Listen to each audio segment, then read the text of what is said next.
Seluruh perbuatan yang kita lihat, kita dengar di alam semesta ini adalah perbuatan Allah Subhanahu wa ta'ala. Nah, ini tauhid af'al ngarannya. Itu wajib kita mengetikatkan itu di dalam hati. Nah, af'al ini, perbuatan ini asarus sifat, bekas sifat. Perbuatan itu adalah buahnya sifat.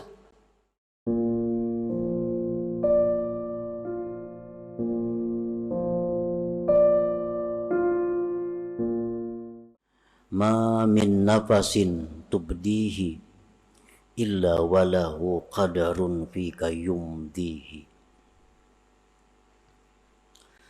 Yang artinya tidak ada daripada napas, tidak ada daripada nafas yang kamu tampakkan, yang kamu zahirkan, yang kamu keluarkan, melainkan bagi napas itu ada takdir pada engkau yang Allah lalukan.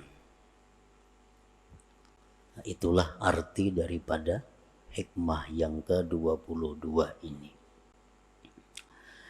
Yang maksudnya adalah inna anfasaka wa anfasa ghairik qad ammahal qadar. Sesungguhnya napas-napas engkau dan napas-napas selain engkau sungguh telah meliputi akan dia oleh takdir. Jadi seluruh napas-napas kita ini dan napas-napas orang lain itu semuanya tidak lepas dari takdir Allah. Walaupun satu napas, tidak ada yang keluar daripada takdir Allah.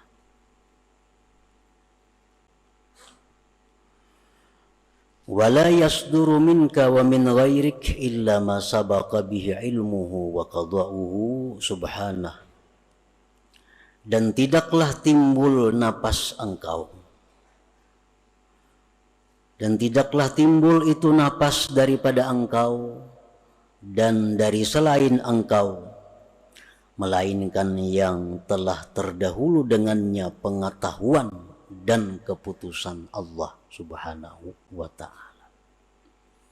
Artinya seluruh napas kita ini dan napas orang-orang lainnya itu sudah dahulu kala diketahui oleh Allah dan sudah dahulu kala ditentukan oleh Allah Subhanahu wa ta'ala.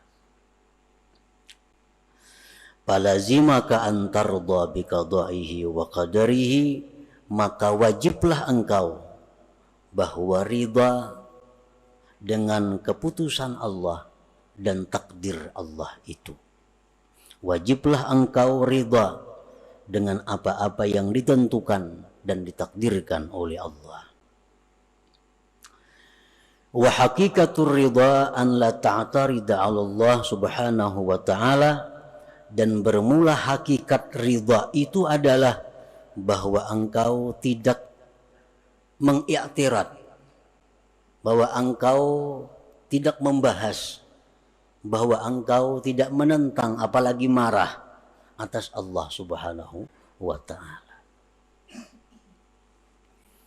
Para muhibbin rahimakumullah, orang yang marah kepada Allah berarti adalah orang yang tidak ridha dengan Allah. Bisakah manusia, bisakah kita ini marah kepada Allah? Allah di akhirat nanti akan menanyakan kepada kita, wahai Fulan bin Fulan, engkau pada hari anu, jam anu, kenapa marah kepadaku? Wahai Fulan bin Fulan, engkau pada hari anu, tanggal anu, jam sekian, kenapa engkau mencela, mencaci makiku? Seorang hamba ini bertanya kepada Allah, wahai Tuhanku, Aku tidak pernah marah kepadamu. Aku tidak pernah mencaci makimu. Kata Allah, tidak. Kau pernah marah kepadaku. Kapan kau marah kepadaku? Di waktu kau marah kepada hambaku. Kapan kau itu marah kepadaku? Di waktu kau marah kepada hamba-hambaku. Kapan kau mencaci maki aku? Ketika engkau mencaci maki hamba-hambaku. Nah, para muhibbin rahimakumullah, berarti kalau kita ini benci kepada hamba, kepada makhluk Allah, sama dengan benci kepada Allah. Kalau kita mencaci maki hamba Allah, makhluk Allah, pada hakikatnya kita mencaci maki Allah. Rasulullah SAW bersabda, la tasubbud dahra fa innallahu wad dahru.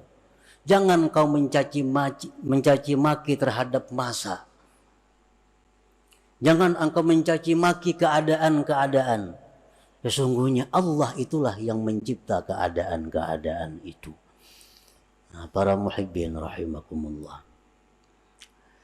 Sebagaimana dalam hadis disebutkan, Allah bersabda, Allah berfirman kepada hambanya, "Ya Tuhan, wahai fulan, ini di akhirat. Aku sakit, engkau tidak menjenguk aku. Wahai fulan, aku lapar, engkau tidak memberi makan kepadaku." Ujar si hamba, "Ya Allah, bagaimana engkau itu bisa sakit? Engkau Tuhan." Kata Allah, "Hambaku itu sakit, tapi kau tidak membisuknya." Seseorang yang sakit itu adalah orang yang dikehendaki Allah sakit. Nah, kalau kita tidak membisuk dia, sama dengan tidak membisuk Allah. Kada mailangi Allah. Aku kelaparan, ya Tuhan, engkau kada memberi makani aku. Jadi kita, ya Allah, engkau Tuhan, mana mungkin lapar. Hambaku lapar, engkau tidak memberi makan dia. Nah, lapar itu adalah ciptaan Allah. Orang yang lapar, orang yang dikehendaki Allah. Kalau kita kada memberi makan kepada mereka, sama tidak memberi makan kepada Allah. Nah, jadi sangkut pautnya dengan yang kita baca ini adalah bahwa kita wajib ridha dengan apa yang ditentukan oleh Allah Subhanahu wa ta'ala, karena setiap napas kita dan napas selain kita itu pasti ada takdir yang meliputinya. Para muhibbin rahimakumullah, Allah Subhanahu wa ta'ala berfirman, "Wallahu khalaqakum wa ma ta'malun." Allah yang menciptakan kamu dan menciptakan segala perbuatan kamu. Itu Al-Quran.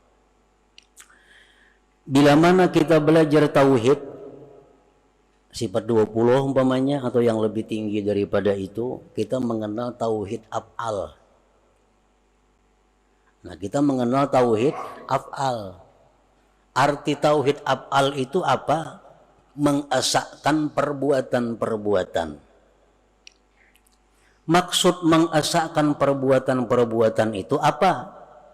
Mengitikadkan di dalam hati bahwa tidak ada perbuatan dalam alam semesta ini melainkan perbuatan Allah Subhanahu wa ta'ala. Nah, itu tauhid af'al. Kita wajib mengitikadkan di dalam hati kita bahwa apa-apa yang berbuat pada alam semesta ini itu adalah perbuatan Allah. Kalau kita kada mengitikadkan demikian, kita kada beriman. Nah, kita kada beriman, kita kada tergolong ashabul yamin. Seluruh perbuatan yang kita lihat, kita dengar di alam semesta ini adalah perbuatan Allah Subhanahu wa ta'ala. Nah, ini tauhid af'al ngarannya. Itu wajib kita mengitikadkan itu di dalam hati. Nah, af'al ini, perbuatan ini asarus sifat, bekas sifat. Perbuatan itu adalah buahnya sifat. Dari sifat timbul af'al. Kita melihat tukang begitu pandai membangun sebuah bangunan, itu af'al tukang pada zahirnya. Nah, kehebatan tukang maulah bangunan itu tentu bekas daripada ilmu yang ada dalam dirinya. Ilmu sifat. Jadi karena adanya sifat ilmu dalam diri si tukang ini, timbullah perbuatan membuat gedung, membuat rumah yang bagus. Nah, jadi af'al itu adalah keluarnya di sifat. Nah, kita kembali bahwa seluruh perbuatan ini adalah perbuatan Allah. Seluruh perbuatan adalah perbuatan Allah. Dan perbuatan Allah itu, fi'il Allah itu bekas dari sifat Allah. Bekas dari sifat Allah. Dan sifat Allah itu banyak. Sifat Allah banyak. Tetapi kesimpulan dari banyaknya sifat Allah itu dibagi dua. Ada sifat Allah yang dinamakan Al-Jamal, ada sifat Allah yang dinamakan Al-Jalal. Al-Jamal ini artinya keindahan, keelukan. Seperti apa sifat-sifat yang dalam kelompok Al-Jamal ini? Sifat pengasih, penyayang, pecinta, pemelihara, pemberi, pemaaf, pengampun. Itu sifat-sifat keindahan, keelokan. Yang kedua dinamakan sifat Al-Jalal, sifat kebesaran. Dalam kelompok sifat kebesaran ini, Allah itu maha menyiksa. Allah itu maha memudaratkan. Allah itu maha menggagahi. Allah itu maha perkasa. Nah, ini kelompok sifat Al-Jalal. Jadi seluruh perbuatan-perbuatan yang ada kita lihat ini, itu kada lepas daripada antara dua. Bisa Al-Jalal, bisa Al-Jamal. Bisa keelukan, bisa kebesaran. Nah, para muhibbin rahimakumullah. Kalau kita melihat manusia, manusia ini orangnya penyayang, pemaaf, tutur katanya lembut, dikawani nyaman, dikawani kada susah membahas. Nah, ini adalah bekas daripada jamal, keindahan Allah. Ada kan kita bisik manusia nangka itu? Pasti ada. Manusia-manusia yang tutur katanya lembut, orangnya pemurah, orangnya penyayang, orangnya kada penyinggungan, orangnya kada pengarasan, orangnya kawa diatur. Ada kada manusia macam itu? Ada. Nah, ini adalah sifat-sifat yang nampak pada orang itu, sifat keelukan Allah. Nah, kalau kita berhadapan dengan sifat keelukan ini, kita dengan mudah ridha kepadanya, senang. Dengan mudah ridha kepadanya. Tetapi kita kadang-kadang ada berhadapan dengan perbuatan-perbuatan makhluk Allah yang merupakan sumbernya dari jalal kebesaran Allah. Orangnya kasar, salah sedikit tersinggung, salah sedikit bisa kada memberi, salah sedikit bisa menghantam. Ada kada manusia macam itu? Ada. Kada kawat salah kalau amuk. Nah, ini adalah manusia-manusia yang merupakan perbuatannya itu dari sifat jalal kebesaran Allah. Nah, kita dituntut untuk juga ridha kepada orang seperti ini. Kita dituntut juga untuk ridha dengan orang seperti ini. Jangan hanya ridha kepada yang jamal tadi, nyaman itu. Tapi kita mesti juga ridha kepada yang jalal, karena kedua-duanya adalah sifat Allah Subhanahu wa ta'ala. Nah, di sini kita diuji tauhid af'al kita. Apakah kita tauhid af'al itu hanya sampai dalam kitab? Apakah tauhid af'al kita hanya sampai utak? Apakah sampai ke hati kita? Bisakah kita ridha kepada orang-orang yang kita berhadapan dengan orang-orang yang bersifat berkelakuan al-jalal? Tutur katanya kadang menyamani, padas. Kadang-kadang bisa memukul, kadang-kadang bisa menyindir, kadang-kadang pokoknya ngalih diatur manusia nih. Nah, ini pun adalah dari sifat Allah al-jalal. Nah, kadang-kadang kita marah kepada orang seperti itu. Kadang-kadang kita benci kepada orang seperti itu. Nah, di akhirat nanti Allah, kenapa kau benci kepadaku? Kenapa kau marah kepadaku? Biar kita kan ada marah kepada engkau ya Allah. Ya Tuhan, tuh ada hambaku nang ceribit, kenapa engkau marah kepadanya? Ada hambaku nang keras, kenapa engkau marah kepadanya? Berarti kau marah kepadaku. Karena sama-sama dari sifat Allah subhanahu wa ta'ala. Nah, inilah kita dituntut dengan ridha ini. Falazim maka antarda biqadaihi wa qadarihi wa hakikatur ridha an la ta'tarida 'ala Allah subhanahu wa ta'ala.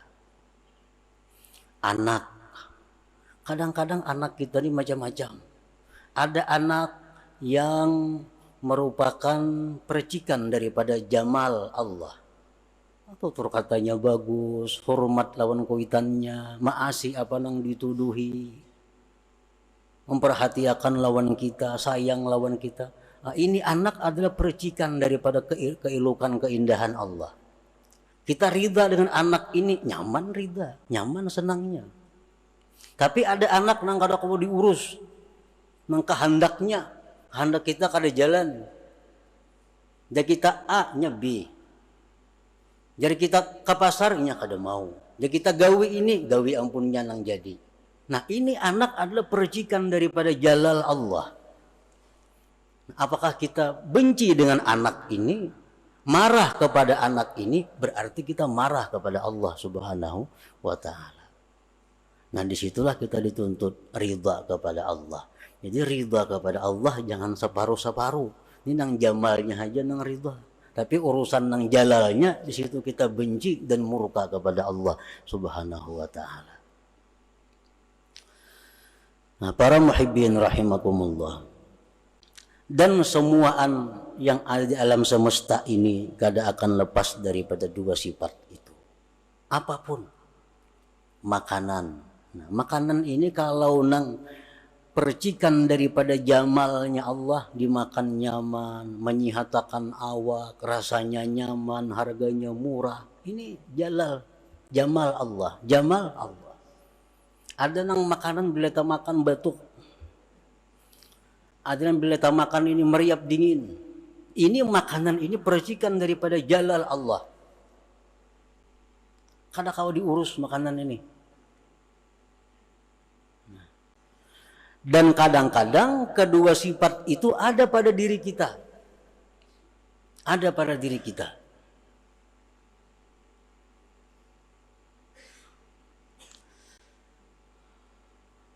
Nah, jadi jangan sampai engkau itu menentang atas Allah.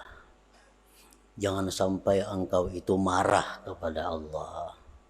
Jangan sampai engkau benci kepada Allah. Karena nanti di akhirat kita akan ditaubih oleh Allah. Napa taubih artinya ditumpalakakan oleh Tuhan bahasa kitanya.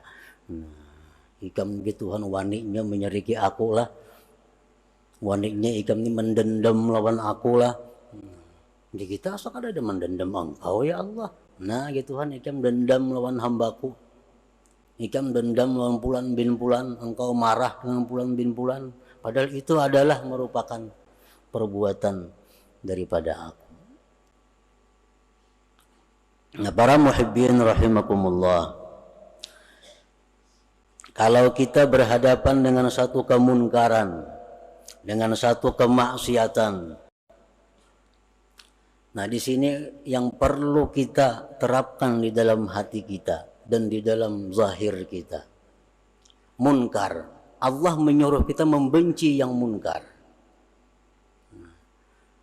Di sisi lain Allah memerintahkan kita supaya ridha dengan apa yang terjadi. Nah, apabila kita melihat satu kemunkaran, ini mesti dua sesuatu yang berfungsi, syariat dan hakikat, kada boleh terlepas. Syariat kita benci kepada munkar, yang kita pandang adalah munkar itu ikhtiar dari Fulan bin Fulan. Tetapi terhadap kemungkaran itu kita bisa memaklumi, bisa meridai kalau kita pandang bahwa kemungkaran itu adalah perbuatan daripada Allah Subhanahu wa taala. Jadi mesti kedua-duanya. Kalau kita marah kepada yang munkar, jangan marah ke hati-hati. Apalagi dendam ke dalam hati. Itu kaliwatan. Kalau kita melihat yang munkar, jangan setuju, jangan tersenyum. Itu pun salah. Tapi bila kita melihat yang munkar, disinilah pedang yang diistilahkan ulama dengan pedang yang bermata dua. Satu pedang bermata syariat, dua pedang bermata hakikat. Syariat artinya kita mengeritik, kita merubah kemunkaran, memandang itu ikhtiarnya si pelaku munkar. Tetapi dalam hati kita bisa memaklumi, bisa meridai, karena itu adalah fi'il daripada Allah Subhanahu wa taala. Yang apa huruf nih? Ini nang batin dikalawarakan, melihat kemunkaran, tersenyum, ketujuh.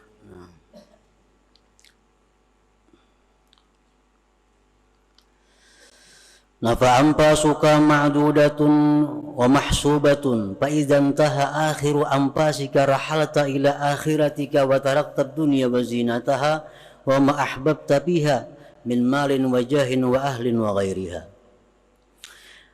Maka bermula napas-napas kamu itu dihitung dan dihisap. Napas kita ini Allah ada hitungannya, berapa triliun kali kita bernapas sepanjang umur. Ada yang diberi jatah bernapas 1 miliar kali. Allah mampu menghitung napas seluruh makhluknya. Ada orang yang diberi jatah oleh Allah, engkau diberi jatah oleh Tuhan bahwa bernapas cuma 1000 kali, habis itu pasti mati. Ulahkan napas buatan, kadang kalau dibuat-buat napasnya itu ulahan Allah. Napas engkau itu dihitung oleh Allah dan dihisap. Bila habis akhir napas engkau, berarti engkau pindah ke akhirat engkau, dan engkau tinggalkan dunia dan perhiasannya dan yang kau cintai pada dunia daripada harta, kedudukan, keluarga dan lain-lainnya. Wa idza kanatil anfasu ma'dudatan wa mahsubatan fama baluka bi af'alika wa aqwalika wa khatarati qalbik. Apabila napas kita itu dihisap oleh Allah, napas dihisap. Ikan ya Tuhan bernapas sekian kali sehari, kemana digunakan napas itu? Nah, bila napas itu dihisap, apalagi perbuatan kita, apalagi perkataan kita, dan apa-apa yang dibicarakan oleh hati kita. Qala ta'ala inna sam'a wal basara wal fu'ad wa kullu ulaika kana anhu mas'ula. Pendengaran, penglihatan, hati seluruhnya itu akan ditanya oleh Allah Subhanahu wa ta'ala. Qala sallallahu alaihi wasallam ma min 'abdin yakhtu khatwatan illa su'ila anha ma arada biha. Tidak ada dari seorang hamba yang melangkah satu langkah, melainkan dia akan ditanya di akhirat nanti, langkah itu kemana, untuk apa. Kita ini bakunjang, belangkah, salangkah, itu ada catatannya di sisi Allah. Dan akan ditanya, engkau pada hari anu jam anu melangkah untuk apa.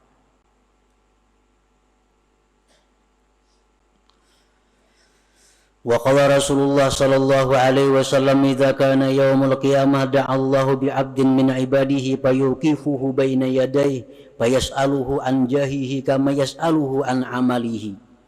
Apabila hari kiamat terjadi, Allah memanggil dengan seorang hambanya dari hamba-hambanya. Allah dirikan hambanya itu di hadapannya. Allah tanya hambanya itu tentang pangkatnya. Sebagaimana Allah menanya daripada perbuatannya. Nang berpangkat-pangkat itu ditanya Allah juga. Kamu pangkat apa? Jabatan apa? Di mana ikam dapat jabatan itu, dengan jalan apa? Kemana ikam menggunakan jabatan-jabatan itu? Ditanya oleh Allah. Menjadi pembakal, jadi camat, apalagi bupati, apalagi nang ke atasnya. Bukan inting, itu akan ditanya dengan jalan apa engkau dapat jabatan itu. Nah, dan kemana menggunakan jabatan itu? Ditanya oleh Allah. Dengan apa dapat jabatan itu? Kayak apa caranya minta jabatan? Imbah menjabat bang, kayak apa kelakuannya? Pejabat-pejabat yang paling celaka itu adalah pejabat-pejabat yang mempersulit umat Nabi Muhammad sallallahu alaihi wasallam. Pejabat pembakal kah? Jangan mempersulit. Bila mempersulit, Nabi kita mendoakan sulitkan mereka di akhirat. Bah, kalau sudah Nabi mendoakan itu sudah kiamat. Nah, pejabat-pejabat itu Nabi mudahkan atas umatku urusan mereka. Jangan dipersulit. Kalau mempersulit, Allah akan menyulitkan kamu di akhirat. Kalau Allah menyulitkan di akhirat, pasti akan binasa. Orang mula KTP, jangan tapi dipersulit. Maulah kartu keluarga, maulah apa, maulah mengirim proposal, jangan dipersulit. Apalagi diintai duit. Kenapa? Bahayanya. Amunnya beriman, takutan itu. Cuma karena tipisnya iman, ya gawian nangka itu. Dikiranya Allah itu buta. Dikiranya Allah kada menghitung. Dikiranya Allah kada menghisap. Padahal Allah akan menghisap, menanya. Nabi kita mendoakan itu. Siapa-siapa yang mempermudah umatku, permudahkan ya Allah dia. Mudah.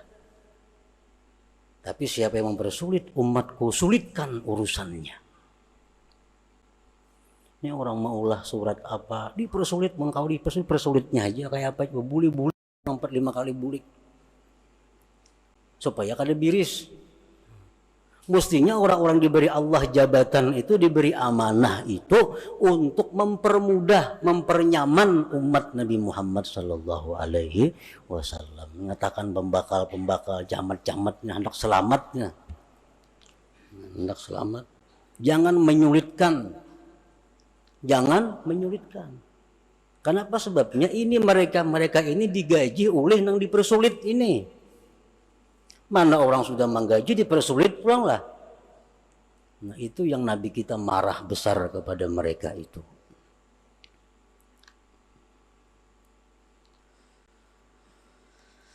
Qala Umar ibn al-Khattab radhiyallahu anhu, hasibu anfusakum qabla an tuhasabu wa zinuha qabla an tuzanu.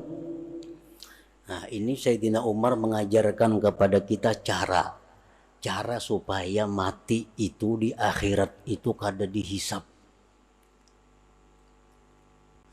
Kada ditanyai oleh Allah macam-macam. Sayyidina Umar mengajarkan, biar Sayyidina Umar, hisaplah diri kamu sebelum dihisap orang. Nah, kita hisap berdahulu. Karena di sana kita kada dihisap orang lagi. Bila kita di sini kada menghisap, di sana kena hitungannya ngalih. Nah, bagaimana cara menghisap diri itu? Bagaimana cara menghisap diri? Bagaimana cara muhasabah yang sebenarnya? Wa inna ma hisabuhu li nafsihi ayyatuba an kulli ma'siyatin qabla al-maut taubatan nasuha wa yatadaraku ma farata fi faraidillah azza wa jalla wa yaruddul mawalim ila ahliha wa yastahillu kulla man ta'arrada lahu bilisanihi wa yadihi hatta yamut hadha yadkhulul jannata bighairi hisab. Menghisap diri itu adalah artinya tobat dari tiap-tiap maksiat. Tobat nasuha. Jangan tobat bebulikan. Tubat nasuha, satu. Yang kedua, bayari hutang-hutang kepada Allah. Hutang puasa, hutang sembahyang, bayari hutang nazar. Kembalikan kezaliman-kezaliman kepada pemiliknya. Pernah memungut pungutan liar, bulikakan no ampunnya. Dalam dunia nyaman bulikakan, mau di akhirat ngalih. Bulikakan kepada ampunnya. Kita pernah mencuntan, bulikakan. Ada kau lagi membulikakan, minta halal. Orangnya sudah mati, minta halal kepada ahli warisnya. Ahli warisnya kada ada lagi, banyaki ba'amal ibadah, hadiahkan pahalanya lawan orang nang hartanya dicuntan itu. Hadiahkan, baca Fatihah ayat 4, hadiahkan pahalanya. Nah, ya Allah, ini hamba membaca Fatihah ayat 4, pahalanya beriakan ya Allah untuk orang-orang yang pernah hamba ambil hartanya, orang yang pernah hamba gibah pribadinya dan sebagainya. Itu jalan terakhir. Nah, bila kita bisa melakukan itu, mati kita, yadkhulul jannata bighairi hisab, maka masuklah surga tanpa dihisab lagi. Nah, ini amalan masuk surga nang tanpa hisab nang sebenarnya itu. Kalau ada amalan-amalan siapa membaca ini sok surga bighairi hisab, itu hanya penunjang. Siapa sembahyang tengah malam masuk surga tanpa hisab, itu hanya penunjang. Tapi intinya adalah ini. Tobat dari maksiat, bayari hutang kepada Allah, bulikakan harta-harta orang yang ada pada diri kita, pada kekuasaan kita, bulikakan. Dan minta halal kepada orang-orang yang kita sakiti, yang kita aniaya. Pertahankan sampai mati, mati kita ngarannya husnul khatimah, masuk surganya bighairi hisab. Nah, itu yang dimaksud daripada hikmah yang ke-22 daripada Al-Hikam Al-Ataiyah ini.